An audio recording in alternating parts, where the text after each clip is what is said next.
4 horas e 33 minutos, uma ótima tarde para você ligado nas nossas plataformas digitais do massanews.com, YouTube e Facebook.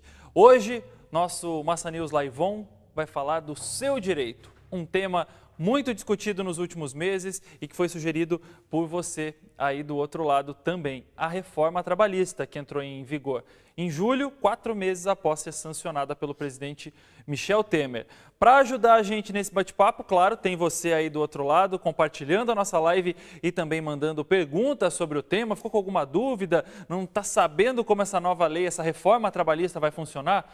Manda a sua questão, porque nós temos um time hoje aqui para ajudar vocês que estão do outro lado também. Aqui ao meu lado, César Verbicaro Moreira Paes, que é advogado trabalhista.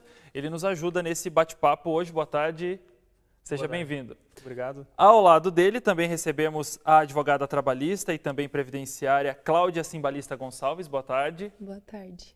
E lá na ponta temos o Edenir Zandoná Neto, que também é advogado trabalhista e previdenciário e nos ajuda nessas mudanças que entraram em vigor no mês passado.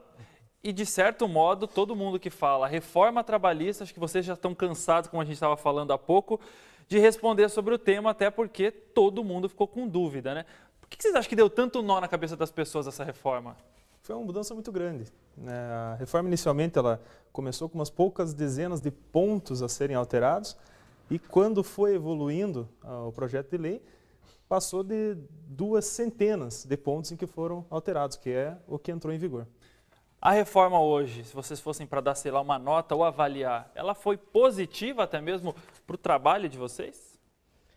Olha, a reforma ela diminuiu muito, drasticamente, o número de ações e até mesmo a procura dos clientes para entrarem com reclamatórias trabalhistas, até mesmo pela insegurança. Vantajosa ou não tão vantajosa assim? Eu acredito que da maneira que ela foi aprovada, ela trouxe muita instabilidade. Então, para dar um cenário se ela foi vantajosa, eu não acredito que está mais para desvantajosa, porque ela não teve uma participação muito da sociedade na sua construção. A gente necessitava de uma alteração de lei, mas que não fosse feita tão rapidamente, que tivesse uma discussão maior, para que não trouxesse essa insegurança que até a colega chegou a abordar. Todo mundo ficou naquele barco que a gente não sabe se afunda ou não, né? Mas agora a gente vai esclarecer para você essas dúvidas. Já quero agradecer a presença aqui da Lourdes Nelos, do Marcos Neves Patrícia, Márcio Bezerra, Tiago Lúcio dos Santos, a Angélica e o Matheus. Boa tarde para vocês que estão entrando. Podem participar desse nosso bate-papo com as suas perguntas, com as suas dúvidas. A lei trabalhista, a reforma trabalhista deixou um nó na sua cabeça? Não tem problema, a gente vai desatar esse nó hoje aqui. Muitas questões foram alteradas, né? As pessoas ficaram meio que preocupadas, por exemplo, férias. O que muda agora com essa reforma trabalhista no quesito férias para o trabalhador? Com relação às férias, hoje a legislação ela permite um fracionamento maior do que era feito antigamente. Antes você conseguia dividir em 2 períodos, hoje você consegue fazer uma divisão em 3 períodos. Né? 10, por exemplo. Ou existe um mínimo de 5 dias. Você consegue fazer um período de 5 e você consegue fazer, um desses períodos tem que ser pelo menos de 14 dias. Né? Então você tem essa alteração dentro desses limites, você consegue trabalhar com fracionamento. É uma realidade que muitas empresas, principalmente pequenas empresas, de nosso conhecimento, isso até já teve discussão em processo na Justiça, algumas pequenas empresas já faziam fracionamento de forma diferente do que a lei permitia, mas agora com a reforma trouxe essa realidade pro texto da CLT. Antes era o jeitinho, agora é legal. Está legalizado, né? Isso. E as pessoas, por exemplo, essa reforma trabalhista, ela traz uma segurança para quem, por exemplo, hoje permite-se a terceirização, mas para quem antes já era terceirizado, essa nova reforma também traz uma segurança ou nem tanto? Na verdade, a questão da terceirização na reforma, ela veio a sedimentar aquela alteração de autorização da terceirização da atividade fim. Então, ela traz mais segurança para o empresário que queria terceirizar certo setor da sua empresa e tinha aquela dúvida se era uma atividade fim, se era atividade meio, se ele poderia posteriormente ter o problema de alguma pessoa entrar com um processo contra ele, pedindo um vínculo empregatício diretamente. Agora ele tem essa segurança maior de contratar, só que a gente sempre tem que alertar o empresário de que ele vai contratar uma empresa terceirizada, ele não vai contratar o empregado daquela empresa. Isso, ele não pode mandar diretamente. Ele vai ter que, são vários empregados, às vezes tem um empregado desses que vai ter um poder de gerência, que vai mandar a ordem nos demais. Isso tem que deixar bem claro. A Sirlene Moreira já participa aqui com a gente, a Leandra Leal também está aqui com a gente. Boa tarde para você, Leandra, mas a Sirlene Moreira ela pergunta, agora aviso prévio é de 45 dias? É uma dúvida É uma dela. outra questão, ela sai um pouco dessa situação da reforma trabalhista, porque um pouco antes da reforma, que entrou em vigor dia 11 de novembro, já foi feita a publicação de uma lei chamada Lei do Aviso Prévio Proporcional. Essa lei desse aviso prévio proporcional, o que significa? Os 30 dias de aviso prévio estão garantidos em qualquer forma, né? Sim. Aí, com essa lei, a cada ano de trabalho, aumentam-se 3 dias no aviso prévio da pessoa, limitado até 90 dias.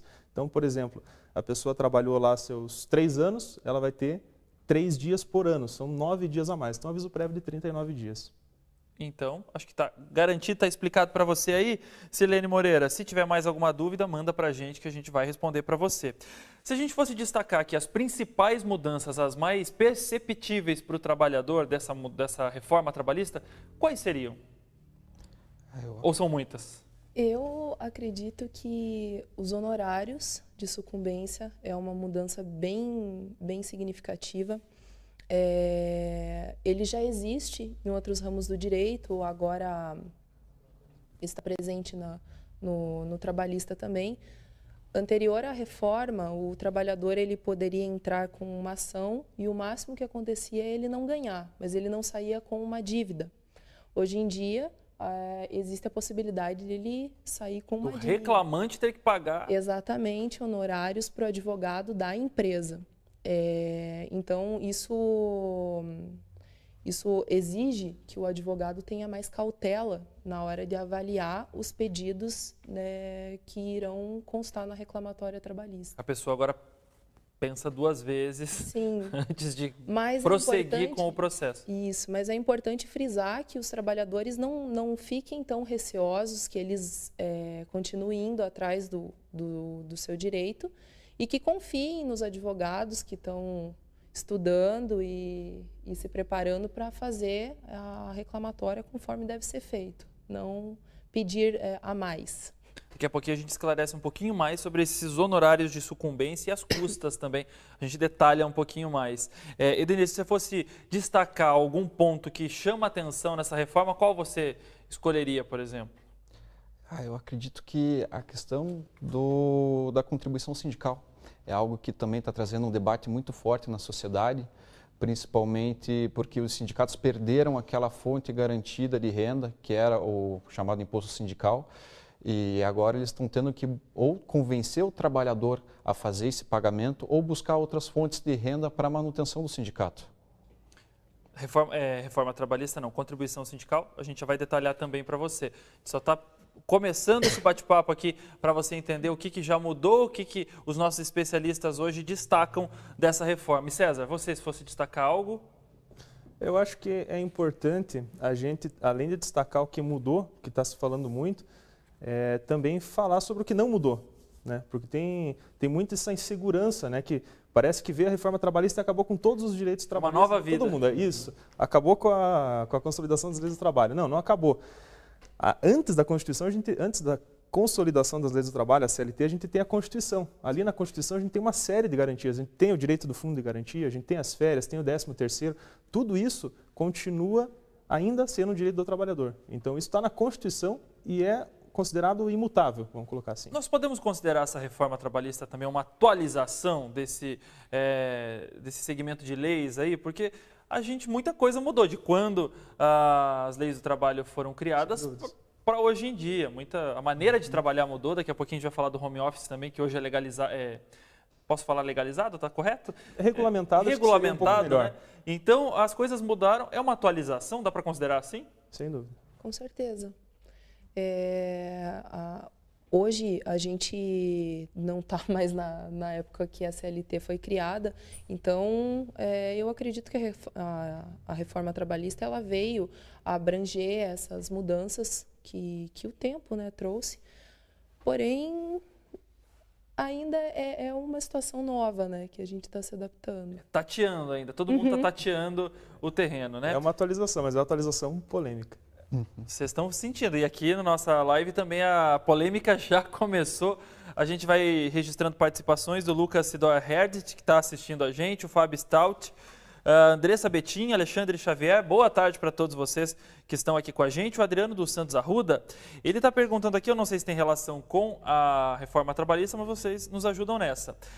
Se pedir a conta na empresa, tem como sacar o FGTS e qual a porcentagem do valor total que está na conta? Hoje em dia, o trabalhador que pede a conta pode sacar o FGTS? Na verdade, não. Se ele pedir o desligamento dele da empresa, ele não consegue fazer o saque do FGTS. Isso não mudou? Não. O que existe agora é uma possibilidade do empregador e do empregado entrarem num acordo mútuo e fazer uma rescisão que o trabalhador ele vai conseguir fazer o saque de 80% do FGTS dele. Além desse direito que mudou nesse tipo de rescisão, ele vai conseguir ter o pagamento de metade do aviso prévio se for indenizado, se não for trabalhado, e a multa do FGTS de mas 40% é um acordo com o empregador. Então, a multa do FGTS, que era de 40%, vai ser de 20% nesse caso. Os outros direitos, férias, horas extras e demais valores que eram pagos na rescisão, vão ser pagos igualmente. Só ressalvando que, nesse caso, o trabalhador não vai ter direito ao seguro-desemprego. Então, você está vendo, há sempre a vantagem e a desvantagem nessa negociação aí proposta por essa lei. O Sara Machado, oi para você também. Felipe Selenco, fale um pouco sobre o contrato intermitente, sobre esse novo tipo de trabalho. É uma mudança do novo regime trabalhista? É uma mudança. Isso não existia antes dessa nova legislação e agora com a reforma a gente tem o trabalho intermitente, que é aquela situação em que o trabalhador ele pode ser registrado por mais de uma empresa, né? E ele é convocado para uma determinada tarefa para a qual ele foi contratado. Então, esse trabalhador ele tem um prazo em que ele pode aceitar ou não aquela convocação. Por temporada? É um contrato por temporada? Não seria exatamente isso, porque o contrato por temporada seria uma coisa com um tempo determinado. O intermitente ele pode ser indeterminado. Então, eu posso ter um contrato de trabalho intermitente para fazer um serviço de segurança.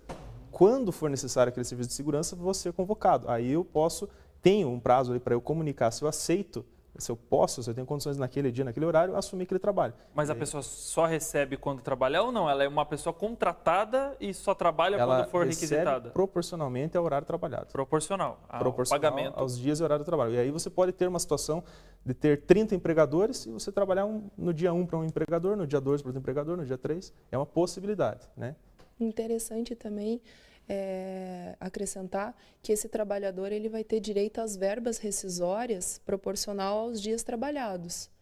Então, se ele trabalhar em um ano 10 dias, ele vai ter direito a férias proporcionais, ao fundo de garantia proporcional, 13º, tudo proporcional ao período que ele trabalhou. Ao quanto ele serviu aquela empresa que ele trabalha. Eu estou levando um puxão de orelha aqui da Josiane Santos. E a resposta da minha pergunta, Josiane Santos, por favor, mande sua pergunta de volta, porque nós não recebemos a sua pergunta aqui, tá? Manda que a gente responde, por favor. Elisângela Miranda Ramos está aqui com a gente também. A Luísa Silveira está falando de uma questão específica, eu não sei se mudou alguma coisa na questão de gestantes, de grávidas, mas ela está dizendo que foi mandada embora grávida, mas registrada apenas 30 dias, é isso que eu entendi. Hoje em dia, essa reforma permite que o trabalhador demita uma gestante? Não mudou também, né? De jeito nenhum, até porque essa previsão da estabilidade da gestante é uma previsão que vem da Constituição. Então, não houve nenhuma alteração quanto a esse aspecto. Existem até casos de convenções coletivas que dão um direito até maior para a trabalhadora, além do dos 5 meses garantido pela Constituição. Então, ela pode buscar seus direitos ali, procurar um profissional que ajude ela a conseguir a reintegração, a indenização, porque realmente essa demissão foi feita injustamente. Quanto tempo, desculpa, como que a gente pode orientar ela? Ela pode procurar um advogado e numa situação como essa? Acredito que a melhor escolha seria sim, procurar um advogado para dar uma assistência. Às vezes até o advogado vai ver se seria o caso de entrar com um processo, ou seria o caso de entrar diretamente em contato com a empresa e buscar um acordo ou algo do gênero que ela possa estar tendo o seu direito resguardado. Então, espero que nós tenhamos respondido a sua pergunta, viu? Luísa Silveira, deixa eu ver, o Tiago Alves aqui, ele faz uma pergunta, você reclama de horas extras, ganha causa uns 10 mil, me vem o juiz e diz que eu tenho que pagar os honorários do outro advogado. Esse é o honorário de sucumbência, que a gente falou mais cedo. Então vamos especificar um pouquinho mais para o Tiago Alves, que ele está aqui especificando. Mesmo em causas ganhas, o juiz pode determinar que a pessoa reclamante pague, mesmo que se ele ganhar a causa, ele pagar o honorário do outro advogado? O que acontece numa reclamatória trabalhista? Já deu um nó na cabeça das pessoas. Né? Ela tem muitos pedidos, entendeu? Uma reclamatória trabalhista, ela geralmente tem 10, 12 pedidos. Então, ele pode ter ganho horas extras, mas ele pode ter perdido algum outro pedido, tá? Ah, entendi. Então, a condenação em honorários de sucumbência certamente vem de um pedido que ele é proporcional perdeu. Ao que ele ganhou e o que ele deixou de ganhar. Sim. Mas, assim, isso daí ainda não tem sido aplicado por todos os juízes, por exemplo, em reclamatórias que foram ajuizadas anteriormente à reforma. Embora seja o correto aplicar, porque a lei processual, a partir do momento que ela entra em vigor, ela já começa a produzir seus efeitos, não são todos os juízes que estão aplicando a condenação em honorários de sucumbência para pedidos que, no caso, a parte sucumbiu, perdeu. Né? Entenderam? Pode complementar. Aquela discussão que eu até tinha trazido antes, de que a reforma ela não tinha tido o debate que ela merecia e que ela foi colocada de uma maneira até rápida, trouxe esse tipo de problema. Nós temos que não como essa previsão do honorário de sucumbência, que houve a discussão se era aplicado para os processos antigos, se é aplicado para os processos novos, se é pago só quando perdem todos os pedidos, quando perdem parte dos pedidos, como que é essa condenação. Então, acho que esse que foi o problema da lei ter sido feita de uma maneira tão rápida, que ela foi aprovada em regime de urgência, e ela ter tido um espaço de tempo tão pequeno para a aplicação dela, que foram só 120 dias. Então, não deu tempo até dos advogados fazerem uma discussão mais a fundo e também do Poder Judiciário poder discutir dentro de si e trazer novas instruções, pareceres, para informar toda a sociedade como que essa alteração legal seria aplicada de fato. O Bruno Dittert, acho que é assim que fala o sobrenome dele, ele está aqui, fez uma análise aqui, não concorda com a contribuição sindical, não concorda com o governo metendo o bedelho ali na vida dele, e ele diz aqui, será que não seria melhor o trabalhador ganhar 80% de aumento e fazer o que bem entender com o seu salário, com o seu dinheiro a seu critério? Ele está aqui questionando a contribuição sindical. O que mudou na questão sindical e na contribuição sindical com a nova lei? É que a contribuição sindical, ela deixou de ser obrigatória. Agora é facultativa. Agora é facultativa. Agora o trabalhador, para contribuir para o sindicato, ele tem que assinar um documento, tá, autorizando expressamente esse desconto. Tá? E essa autorização é individual. Existe até uma discussão se ela pode ser coletiva ou não, mas a princípio ela é individual. E eu entendo que a maioria das pessoas até tem uma discordância com o sindicato, mas o sindicato ele é essencial para os trabalhadores, não só no Brasil, no mundo inteiro. Então, eu acredito que essa situação da contribuição vai obrigar os sindicatos a procurarem mais os trabalhadores. Só para também complementar a resposta, trazer uma informação, só para ter uma ideia do impacto financeiro, impacto econômico dessa desobrigação de pagar o imposto sindical. No último ano, a arrecadação com o imposto sindical foi de aproximadamente 5 bilhões e 400 milhões de reais. É grana. Então, isso distribuído no universo de mais ou menos, vamos lá, 20 mil sindicatos espalhados pelo país, contando tanto os sindicatos patronais quanto, né, os sindicatos dos trabalhadores. Então, você tirar essa fonte de renda para esse universo de sindicatos, com certeza vai impactar na folha de pagamento, na manutenção, nas despesas de água e luz do sindicato.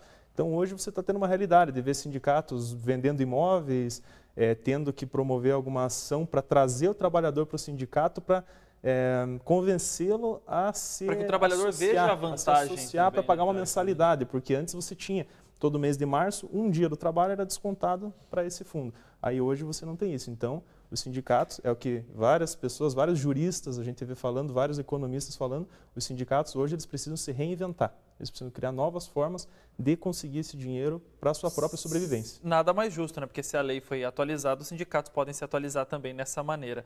Simone Haluch está aqui com a gente e faz uma pergunta em relação a isso. E o aumento anual do salário pelo sindicato? Os sindicatos ainda negociam? É uma função dos sindicatos ainda negociarem aumento, dissídio e tudo mais, né? Sim, é uma função do sindicato, tem a negociação coletiva para a criação das convenções coletivas. Todo sindicato, a gente fala que tem a sua database, quando os dois sindicatos, tanto das empresas quanto dos trabalhadores, vão sentar e discutir essas alterações. Eu acho que hoje, no cenário do trabalhista brasileiro, essa é a principal influência do sindicato na vida do trabalhador. A alteração do piso, do salário que o trabalhador vai ter e as outras vantagens que decorrem da negociação coletiva, vale alimentação, comentei agora há pouco algumas convenções coletivas que trazem para a grávida um aumento daquele período de estabilidade. Acho que o importante do trabalhador, às vezes, ver o reflexo do sindicato dele, é o que a convenção coletiva dele traz de benefício para o seu contrato de trabalho. Aí sim ele vai ver o quanto que, ao menos a princípio, qual que é a vantagem do sindicato dele, como que eles atuam. Se ele tem um sindicato que tem uma convenção coletiva que não traz muitos ganhos para ele, aí sim ele vai poder, se o sindicato vier cobrar ele, pedir essa contribuição sindical, ele vai poder cobrar o sindicato, falar, você quer o meu pagamento, mas o que você me traz em troca? Tem que ser questionador também o profissional, né, o trabalhador. O Cleverson Miranda está participando da nossa live, o Érico Zardinello também. Simone Haluch, espero que a gente tenha respondido a sua pergunta. A Josiane Santos, ela está fazendo a pergunta em relação ao aviso prévio. Eu não sei se é a mesma pergunta lá de cima, Josiane, mas nós respondemos... Não, a Selene Moreira perguntou lá em cima, o que muda com a questão do... Aqui, o colaborador que é demitido pela empresa é obrigado a cumprir o aviso prévio por 30 dias? É obrigado a cumprir ou também é facultativo? Ele é obrigado a cumprir se ele pedir a demissão. Eu estou pedindo a demissão, eu tenho que trabalhar 30 dias, senão eu vou ter esses 30 dias descontados da minha rescisão. E o contrário também é verdadeiro. Eu estou mandando alguém embora, eu tenho que ou indenizar esse período, pagar os 30 dias na rescisão, ou a pessoa vai trabalhar e esse valor vai aparecer como saldo de salário normal na rescisão. Josiane Santos, espero que também tenha respondido a sua pergunta. A Kathleen Sofia Cristo. Olá, gostaria de saber quem fez estágio com um contrato e se tem direito do auxílio... Vitória, se você puder ver a pergunta da Kathleen aí para mim, fazendo favor, é que no meu aqui não está abrindo completa a pergunta dela, viu? E, então... Aí você me ajuda aqui, Vitória, fazendo favor. Achou? Então, vamos lá. Vitória sopra para mim aqui a pergunta da Kathleen.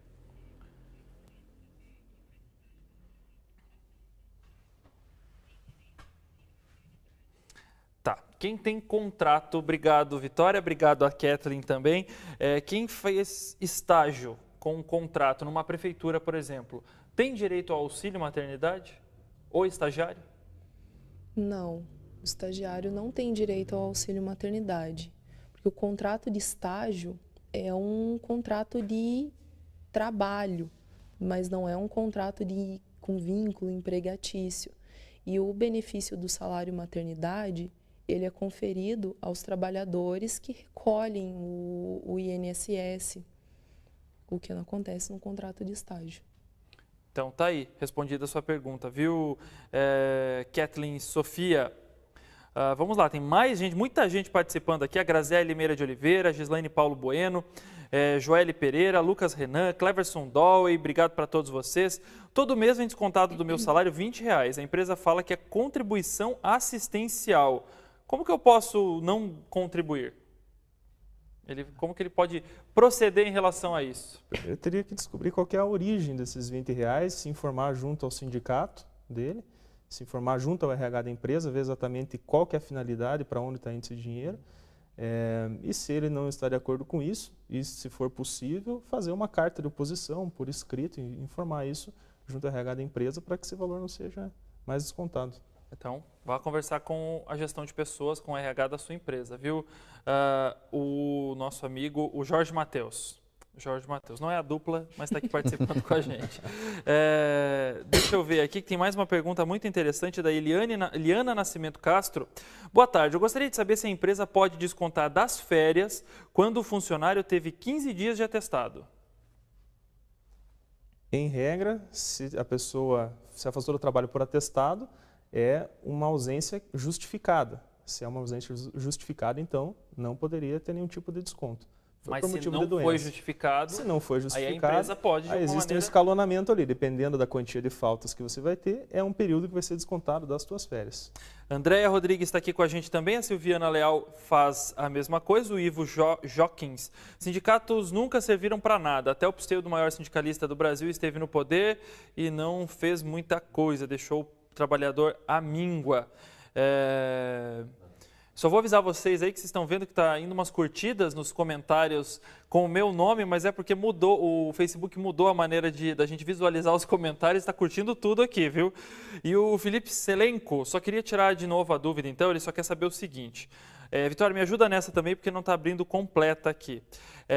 Só queria tirar a dúvida, então, eu trabalhei no contrato intermitente, no caso, era um contrato de segunda a segunda, de segunda a quinta, das 7 às 8 e das 5 às 8. Das 7 às 8 da noite e das 5 às 8. Tá. E na sexta-feira era das 5 às 8.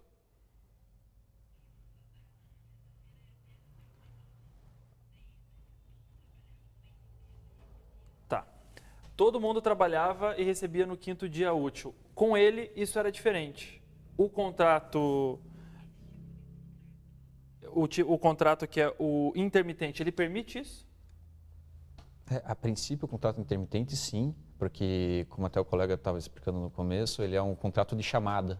Então, eu faço a chamada do trabalhador, dependendo da minha necessidade. Aí eu tenho um vínculo com esse trabalhador, ele tem que responder uma chamada. Quando eu lanço essa chamada, eu tenho um restaurante, vai ter uma grande festa, eu vou precisar de mais garçons. Eu mando essa chamada para essas pessoas que eu já tenho, como se fosse um cadastro.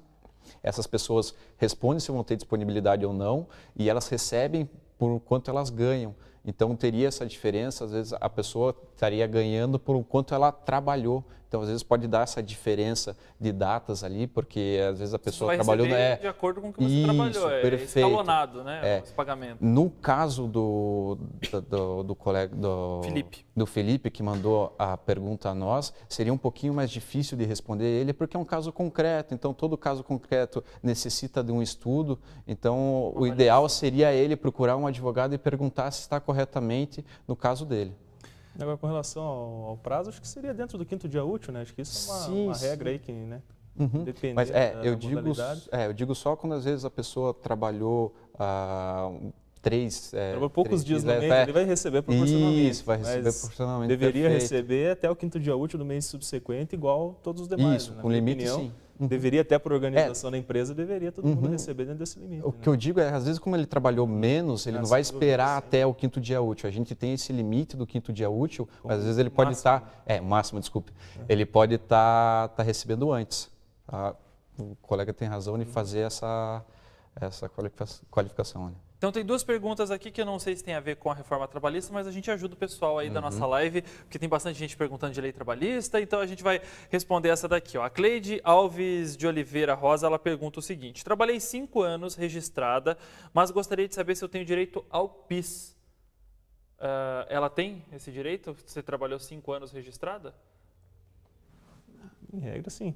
Sim, o PIS ele tem algumas especificações, depende do quanto que ela recebia, depende da questão do tempo que ela ficou registrada. Então, teria que dar uma olhadinha em todos os aspectos do contrato de trabalho dela, principalmente quanto à remuneração ali, para ver se realmente ela teria direito. Então, você tem que procurar a Caixa Econômica, ela pode procurar a Receita, Isso. da Receita Federal, para você fazer a sua consulta do seu PIS ali, ver como é que está a situação. A Marina Gonçalves está falando também em relação ao PIS, ela trabalha em casa de família. Quem trabalha em casa de família tem direito ao PIS? Ou também depende? É a mesma resposta. É a mesma coisa, né? A mesma Ele situação colocou, vale, da nossa amiga depende da Cleide. remuneração, depende do período, depende de vários critérios da a lei. orientação é que você procure a Caixa, qual o melhor caminho? Melhor caminho, procure o escritório da advocacia da sua confiança. Da confiança e você vai conseguir algo.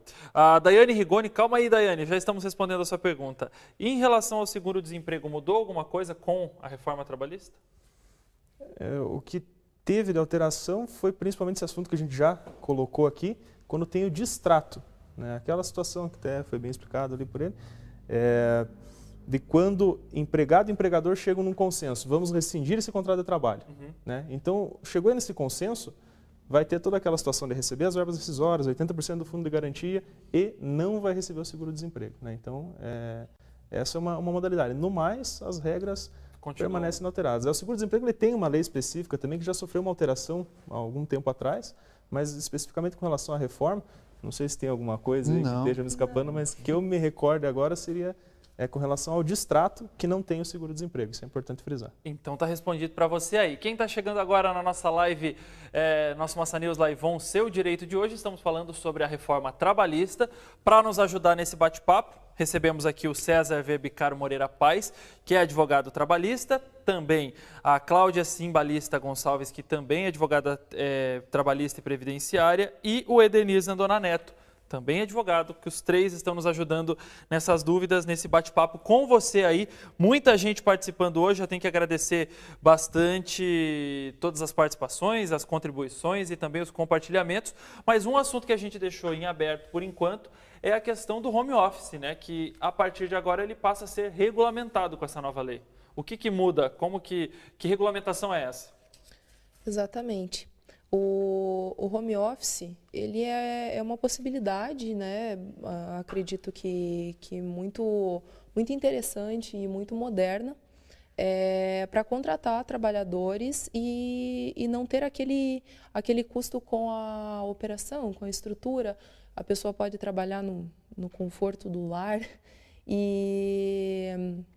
mas existem algumas especificações que são bem interessantes, que veio junto com a reforma. Por exemplo, embora ela trabalhe em casa, o contrato de trabalho do home office, ele precisa ser muito bem feito e muito bem regulamentado em relação a... As duas pontas bem amarradas. Sim, ele precisa ser muito bem feito em relação à questão do reembolso. Porque o que acontece? O empregador, ele continua sendo responsável pelos custos da operação. Esse custo não pode ser transferido para o empregado. Então, o trabalhador ele precisa sempre apresentar os gastos, né, que ele tenha para que ele consiga o reembolso em relação a esses custos. Outra questão importante é que, eventualmente, ele pode ir até a sede da empresa, mas que isso não se torne uma rotina, que o empregador não exija que ele vá sempre, porque daí descaracteriza totalmente a função do home office. Aí é melhor ele trabalhar na empresa, né? Exatamente. Precisa ir com muita frequência. Só uma última pergunta aqui, então, para a gente tirar a dúvida da Anísia Funk. Ela está falando o seguinte: o sindicato da empresa que eu trabalho não aceita excluir a contribuição. Isso é permitido? O sindicato não permitir? Não, né? Porque é um acordo com o RH da empresa, né? Na verdade, essa reforma ela trouxe a vedação de qualquer tipo de desconto do trabalhador sem a anuência dele. Então, se o trabalhador não autorizar esse desconto, ele não pode ser efetuado. Obrigatoriamente tem que ter uma autorização por escrito individual do trabalhador. Ou seja, Nízia, é você que manda no seu dinheiro.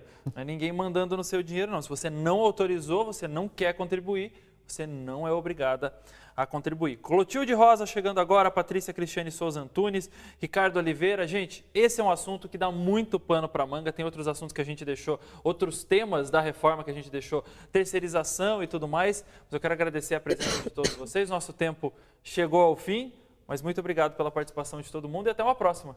Obrigado. Obrigado, até a próxima. Vocês aí podem compartilhar a nossa live, assistir de novo e sugerir novos temas. É só escrever inbox pra gente no Facebook, manda no seu comentário também. E obrigado a todo mundo que participou até aqui. Até a próxima. Tchau, tchau.